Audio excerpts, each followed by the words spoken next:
একটা গলা কাটিং করা, মানে গোল গলা।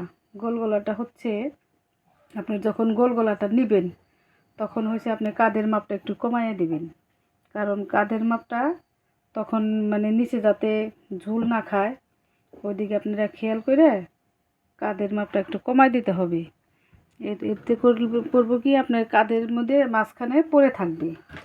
অনেকেই মনে করে যে গোল গলা আর পিছনে উঠানো গলা একই মাপের হয়, না তা হবে না, তাহলে আপনার পোশাকটা সুন্দর হবে না। এই মনে করে আপনারা সুন্দর করে এই কাটিংটা করবেন, আপনাদের কাস্টমার পছন্দ করবে। আরও গলা আছে, অনেক ডিজাইনের গলা আছে, যদি শিখতে চান তাহলে এটাও দেখাবো। অনেক ডিজাইন আছে আমার কাছে। এটা আমার গলা কাটা হয়ে গেল। আমি আগে জামাটা কেটে নিয়েছি বডিটা, এখন আমি হাতাটা কাটবো।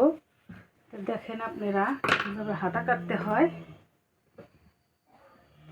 হাতাটা এভাবে নিয়ে পাশের কাপড়টা 4 ভাঁজ দিয়ে, এটা তো আমার বড় পানার কাপড়, এর জন্য এভাবে হয়ে যাবে। যখন আপনাদের ছোট পানার কাপড় হবে 2 হাত বহরের, তখন আপনারা এভাবে নিতে পারবেন না। এভাবে নিলে হাতার মাঝখানে জোড়া পড়বে। আর এখন হলো এটা বড় পানা যেহেতু, সেহেতু আমি এখান থেকে আমার হাতাটা বের হয়ে যাবে। 4 ভাঁজে নেবেন। 4 ভাঁজে নিয়ে প্রথমে লাম্বার মাপটা দিবেন। লাম্বাটা হচ্ছে 16.5। এখন আমি নেব হলো 1.5 ইঞ্চি বেশি। এখন 1.5 ইঞ্চি বেশি নিয়ে এখানে একটা মেজার মাপের মাপ দিয়ে আমি যেখানে বগল হবে হাতার, মানে আরমোলের মাপটা আপনি 34 ইঞ্চি বডির জন্য আপনি 2.5 ইঞ্চি নেবেন।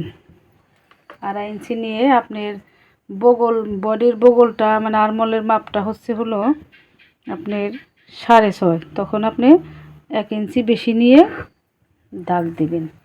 দাগ দিয়ে তারপর এখান থেকে মিশিয়ে দিবেন।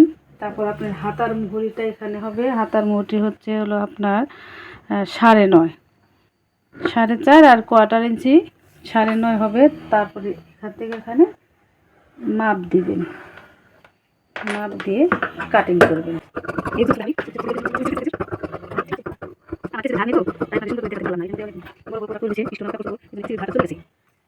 আমি সুন্দর করে দেখাতে পারলাম না, সরি। আরেকটা পেজে আমি দিয়ে দেব আপনাদের হাতার সুন্দর করে কাটিং করাটা, খুব সুন্দর করে কাটিং করতে পারি।